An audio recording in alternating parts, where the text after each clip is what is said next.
rivers of water started forming across the roads.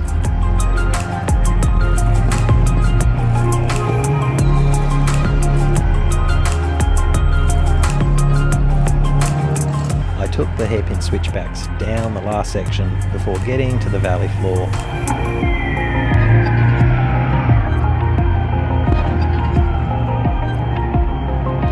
I pulled over to get fuel, as I wasn't quite sure when I'd next get the chance.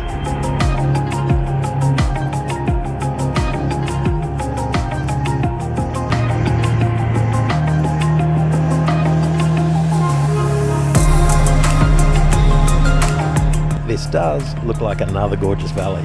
It's a pity to be coming through when it's raining.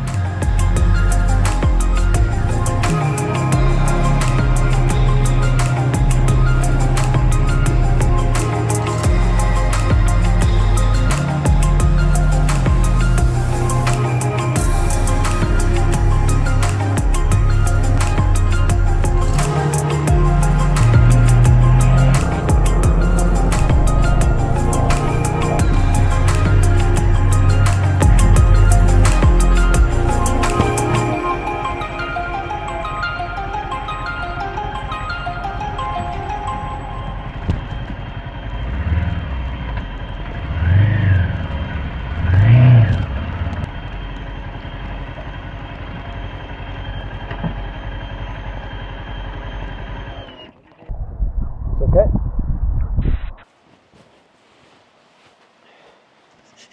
It's so cold. Everything was good until it got really cold, and then it was too wet to stop. Wasn't forecast for rain, but anyway. I jumped under the covers of the bed for a while to try and warm up. Finally starting to warm up. It was getting cold coming off the top of that mountain. But found this, I guess you'd call this, and if you're in New Zealand, a batch. Australia, a shack, beach shack, located on the lake, and there was so many of them. I was just like, oh. As you can hear, it is still raining. I did look at the weather forecast and it said sunny, maybe a cloud or two, no chance of rain. They got that wrong. The lake itself is quite vibrant, that really light turquoisey blue. I saw it in the gap between two rain squalls. Not much else to do. Wait for this rain to hopefully stop as it's predicted. And then, yeah, actually go and have a look at the lake. Till then, getting back in this bed with the tuna on top of me to thaw out. It finally stopped raining, so I went outside to explore.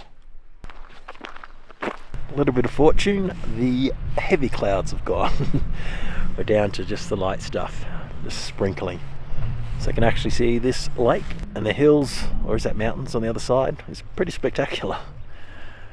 I can't get any Wi-Fi, so although the place says it's got Wi-Fi, just to get a weather report.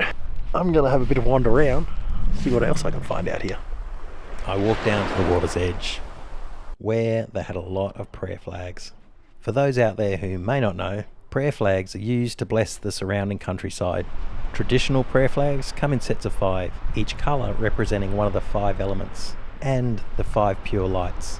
Blue for the sky and space, white for the air and wind, red for fire, green for water, and yellow for the earth. So I've worked out there's an issue with my photography technique when at altitude, and this is part of the reason. When I take a photo, or normally filming with a longer lens and I don't have a tripod, I hold it tight to my body and hold my breath to try and get as a still shot as possible. But holding your breath at altitude isn't a good thing. So all of a sudden I'm finding myself going yeah, so don't know how to get around that. Maybe bring a tripod. The sun started to peek through the clouds, giving me a glimpse of how beautiful this lake and the surroundings were.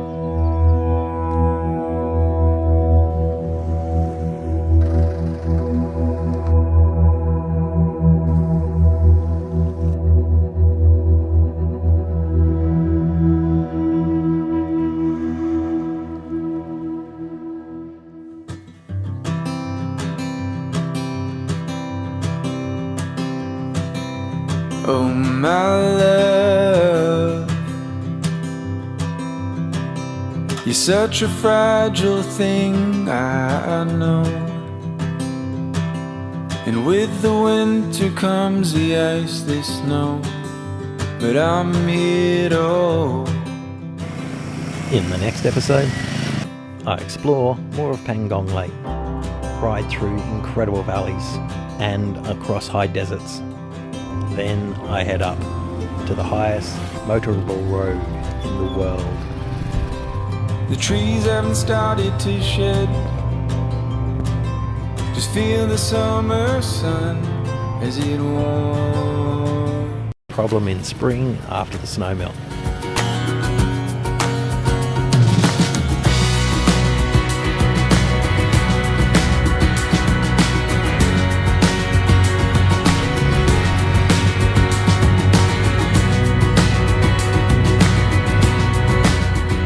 I pass the road workers making their way down to their current section. I got to the turnoff to the road I came in on down from the top of the pass. I took a left, as on the map this linked up to the road into the lake I'm trying to get to.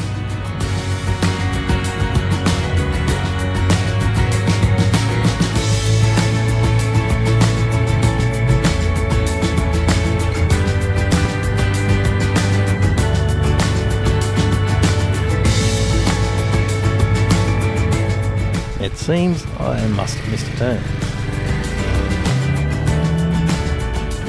No idea how I missed that.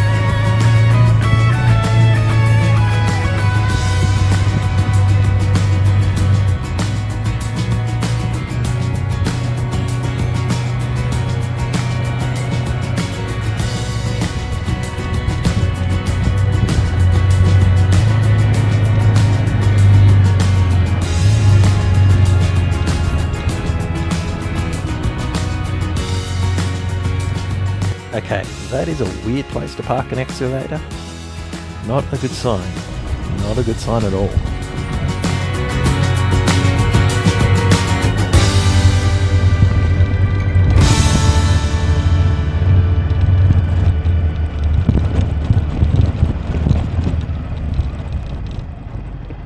Well, that's unexpected. The road ending in a massive ditch.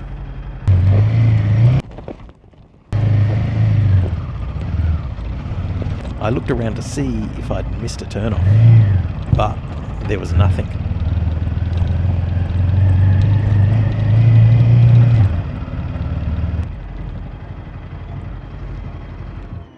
They said there might be some issues with the road, but no road at all. You can see the old roads up here. It finishes there, just where they're trying to put a new tunnel, and then it just stops as there's nothing.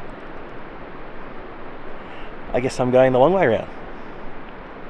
I was wondering why I'd seen nobody else since I turned onto this road at all. I've got my answer. There's nowhere to go. Oh well.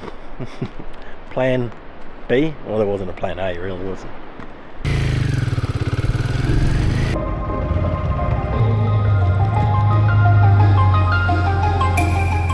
Yep, it was an obvious sign.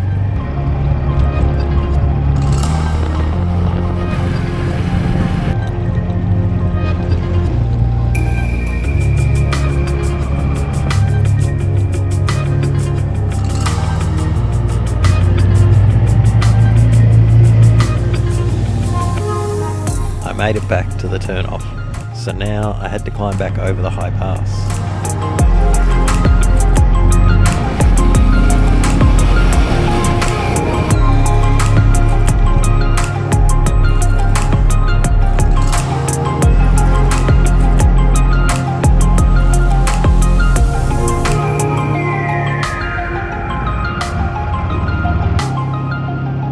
Even the view in the rear vision mirror is epic.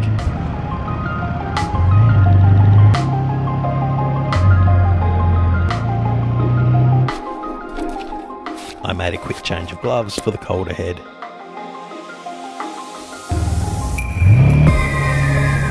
I could see the top of the pass ahead on the ridge.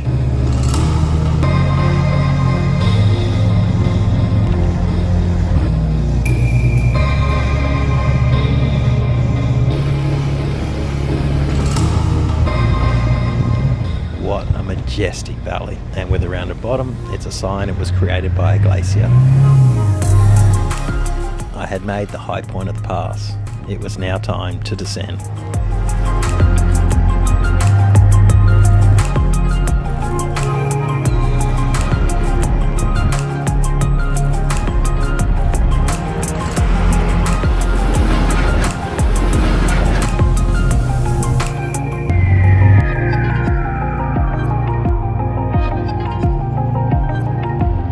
I made it into Leh and rode straight through town and back out the eastern side. The new route would take me back over the mountain range, which meant I had another high pass to navigate.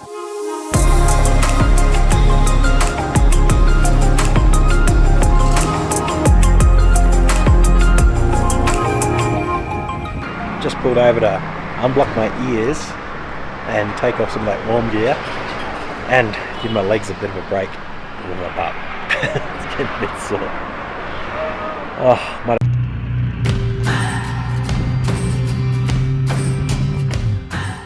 In this episode, it's an early start as I head up into the high mountain passes and the clouds. Then some wet weather, more water crossings, more narrow cliff edge tracks, and I ride through a landscape that looks like it's from another world. Morning. It's about 4:50 in the morning. Has been a few showers overnight, so hopefully it'll clear up. Going to put the panniers and bags on the bike first and then wait for enough light to get going safely, I guess. And the checkpoint opens at 5, so yeah, we'll see how we go. It's always fun putting on panniers in the dark. With everything strapped on and what looked like enough light, I headed off.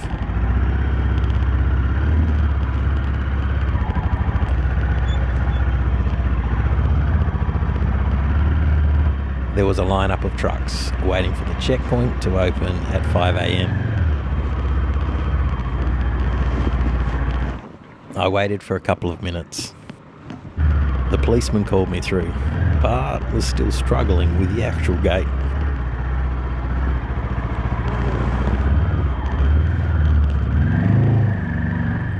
Today I was heading for Manali, unless the track to Spiti Valley was open. And the only way I was going to be able to work that out was to ride into the valley itself, because all the information I could get a hold of still said it was closed. But I was holding on to the hope of what the local had told me yesterday, where he thought it was now open. I got onto the other side of the canyon, about 1 kilometre away, and pulled up to the next checkpoint. Checkpoints aren't normally this close, but this is where the state of Ladakh ends, where the state of Himachal Pradesh begins.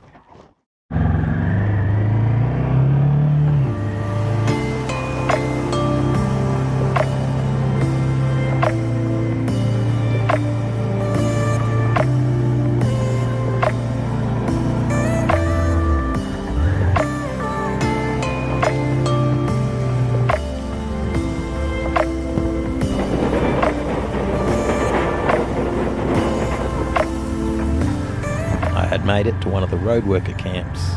With no signs, I wasn't sure exactly which way to go, so I just picked one.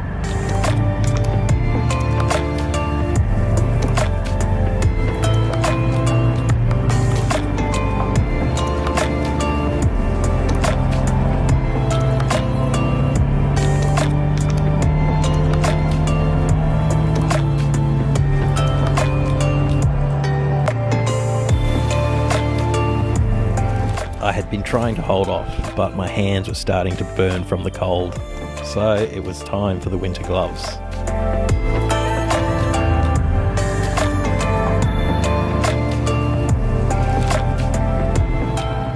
guessing these mountains probably have snow on them all year round.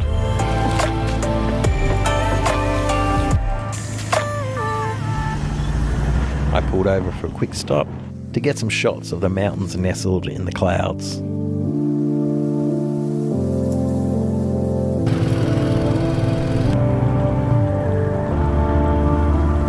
It looked like I was about to ride through the clouds.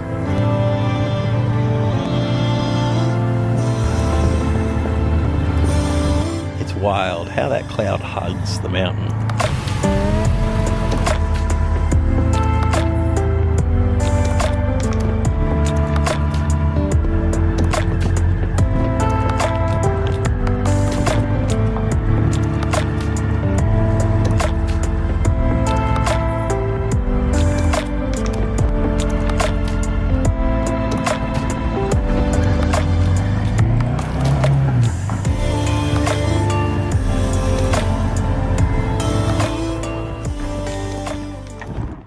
How is this descent? I'm crawling down, just stopping and looking and thinking, I should get another photo. Mind blowing. So cool. Oh, got a little bit of rain.